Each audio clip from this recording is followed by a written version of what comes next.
I always knew my sister Rachel would try to ruin my wedding.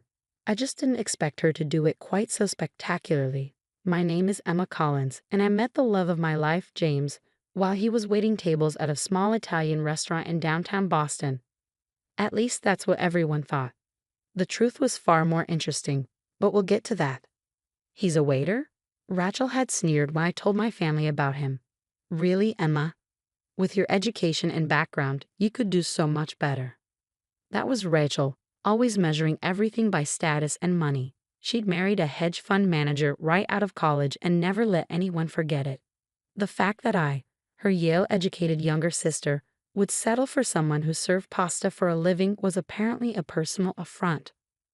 What she didn't know was that James had a very good reason for working at that restaurant. As the secret heir to the Romano restaurant empire, he believed in learning the business from the ground up. Every aspect of it, from washing dishes to serving customers. But we'd agreed to keep that quiet until after the wedding. Let them judge, he'd said, his dark eyes twinkling. It's more fun that way. The morning of our wedding dawned bright and clear. The small church we'd chosen was perfect. Intimate, elegant, nothing like the extravagant affair Rachel had thrown for her own wedding 3 years ago. I was in the bridal suite, my mother fussing with my veil, when Rachel burst in. "You can't go through with this," she declared, still wearing her designer dress like armor. "Do you know what people are saying? That you've lost your mind." "The only person saying that is you, Rachel," my mother said tiredly. She'd grown weary of Rachel's drama over the past few months. "Mom, she's throwing her life away. He probably just wants her money." I couldn't help but laugh at that. My modest teacher's salary compared to James's hidden billions was almost comical. But Rachel took my laughter as defiance. "Fine," she snapped. "Ruin your life. But don't come crying to me when you're living in some cramped apartment above a restaurant." If she only knew about the penthouse James and I had already picked out, or the private island where we'd be spending our honeymoon. But I held my tongue, remembering our agreement. The truth would come out soon enough. The ceremony began beautifully. James stood at the altar, looking handsome in his tailored suit, which Rachel had probably assumed was rented. Our closest friends and family filled the pews, though notably fewer on my side since Rachel had convinced several relatives it wasn't worth attending. Then came the moment that would be talked about for years to come. If anyone knows any reason why these two should not be joined in marriage, speak now or forever hold your peace. Rachel stood up. "This is ridiculous," she shouted, her voice echoing through the church. "Emma, you're making a huge mistake. You're better than this. You're marrying a waiter, for God's sake. How pathetic can you be?" The church fell silent. James squeezed my hand gently, and I saw the corner of his mouth twitch. "Should we tell her?" he whispered. I shook my head slightly. Not yet. Rachel wasn't finished. She stormed toward the altar, her expensive heels clicking against the stone floor. "Everyone here knows this is a joke.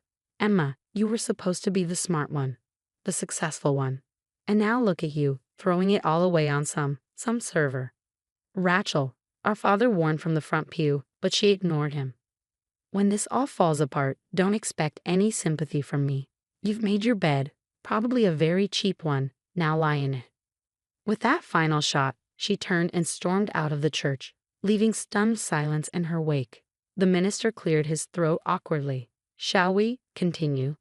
I looked up at James, saw the love and amusement dancing in his eyes. "Yes," I said firmly. "Let's continue." The rest of the ceremony was perfect, made even better by Rachel's absence. As we exchanged rings, I couldn't help but think about what was coming.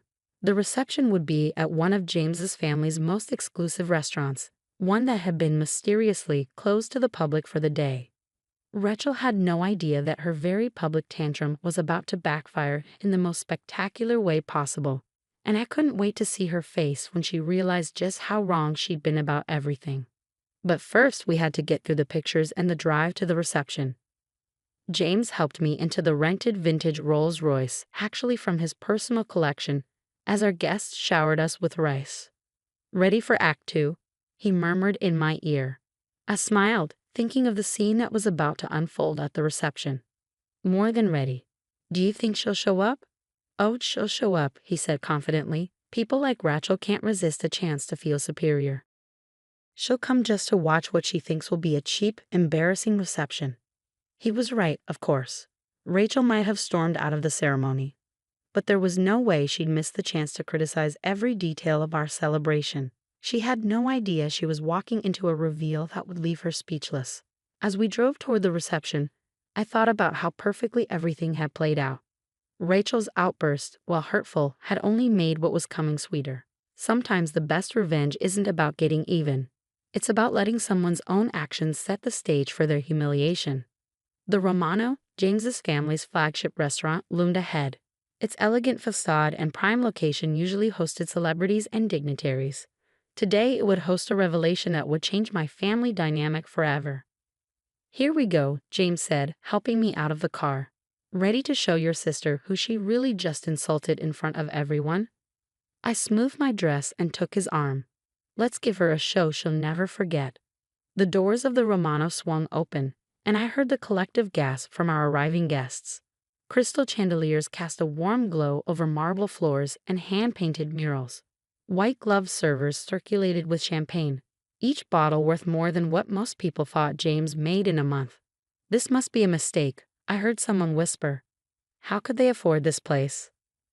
Rachel arrived fashionably late, probably expecting to find us in some budget banquet hall. She froze in the doorway, her perfectly made-up face twisted in confusion. "There's been a mix-up," she said loudly, approaching me. "This is the Romano. They don't do wedding receptions, ever." "They made an exception," James said smoothly, appearing at my side. "For family." Before Rachel could respond, an elderly man in an impeccable suit approached us. Everyone in the restaurant business knew Antonio Romano, the patriarch of the Romano Empire. He was notoriously private, rarely seen in public. "James," he said warmly, embracing my husband. "My grandson, finally married to his beautiful Emma." The silence in the room was deafening. Rachel's champagne glass slipped from her fingers, shattering on the marble floor. "Grandson?" she choked out. "What do you mean, grandson?" Antonio turned to her, his eyes sharp despite his age. "And you must be the sister who caused such a scene at the church. Tell me, what was it you called my grandson?" "Ah, yes, some server." The color drained from Rachel's face as the truth sank in.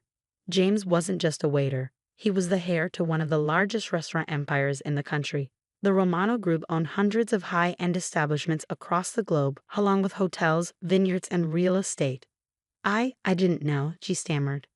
"Clearly," Antonio said dryly. "Perhaps next time you'll remember that true class isn't about what someone does for a living, but how they treat others." James squeezed my hand as Rachel stood there, mortified. Around us, guests were beginning to whisper as they pieced together the truth. The simple wedding ceremony followed by this lavish reception. The waiter, who was actually restaurant royalty. "Why did you tell me?" Rachel demanded, finding her voice. "You let me believe. You let me make a fool of myself." "Would it have mattered?" I asked quietly. "Would you have treated James differently if he'd known who he really was?" "Because that's exactly why we didn't tell anyone. We wanted to know who our true friends were." "But I'm your sister." "Yes," I said. "Which makes your behavior even worse. You couldn't even be happy for me unless you approved of my choice's social status." Antonio cleared his throat. "If you'd like to leave, no one would blame you. You've already provided enough entertainment for one day." Rachel's face flushed deep red. She looked around the room, seeing the judgment in everyone's eyes. The same people who had witnessed her outburst at the church were now watching her humiliation.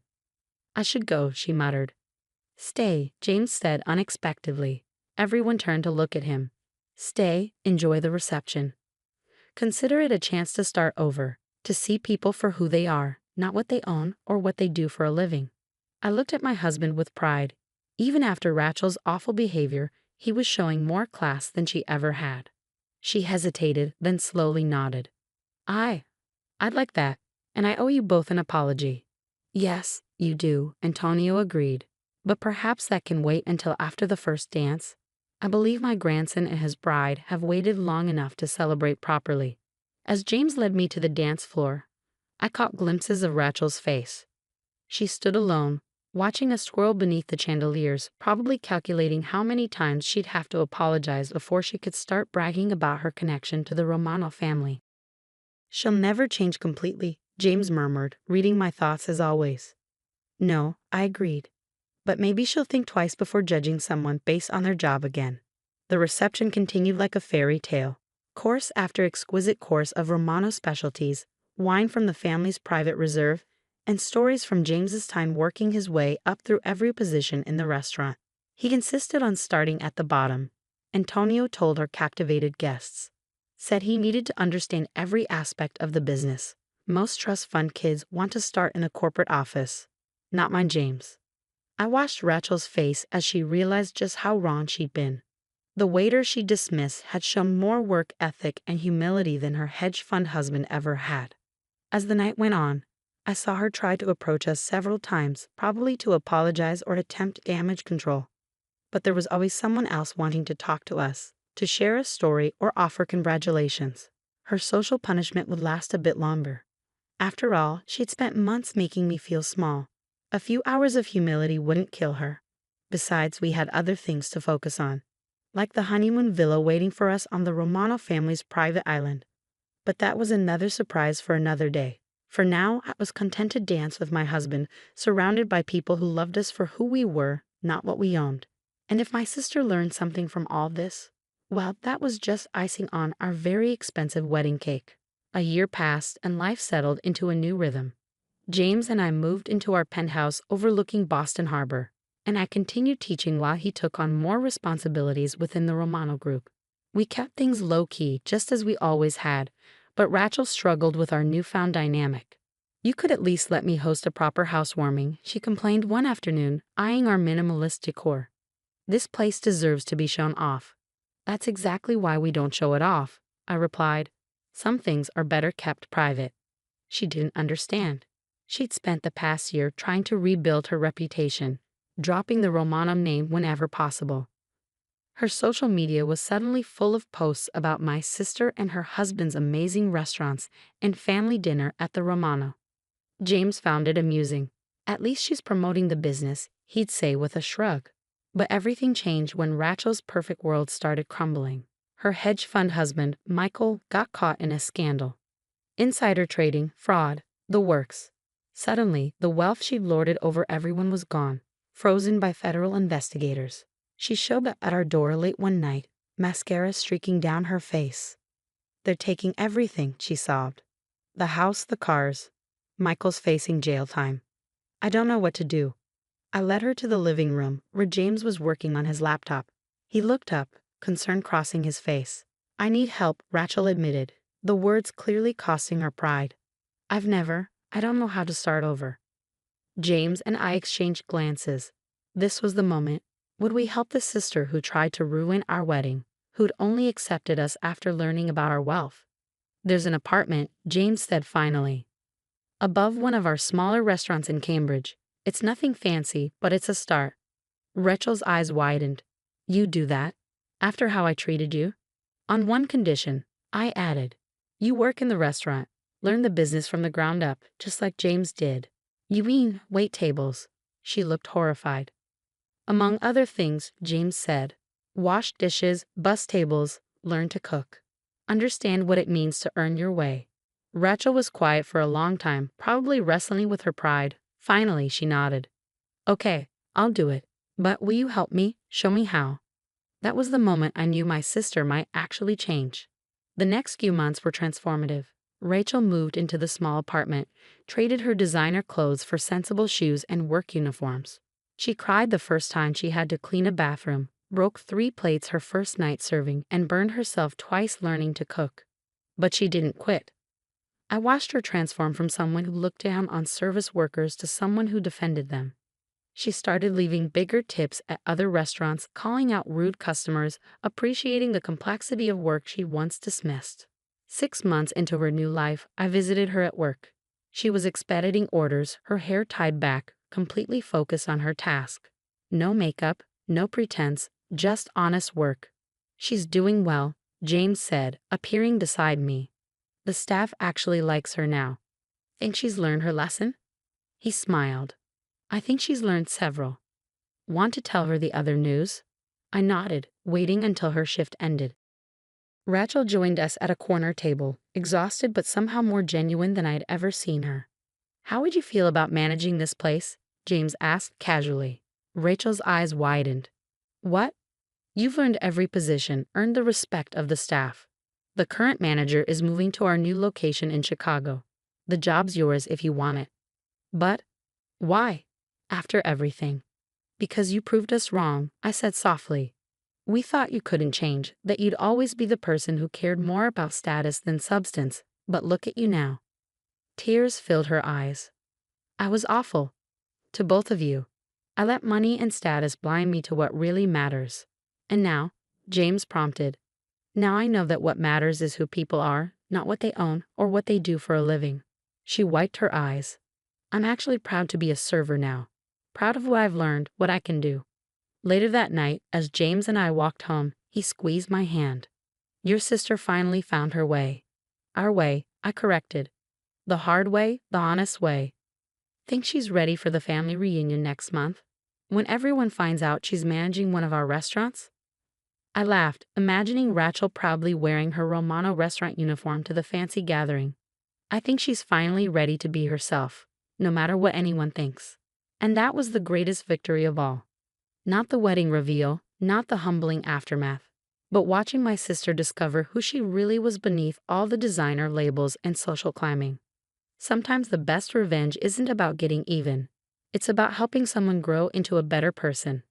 Rachel's transformation from judgmental socialite to hardworking restaurant manager was proof that people can change if given the right opportunity and motivation. As for James and me, we continued living simply, working hard, and remembering that true wealth isn't about what you have. It's about who you are and how you treat others.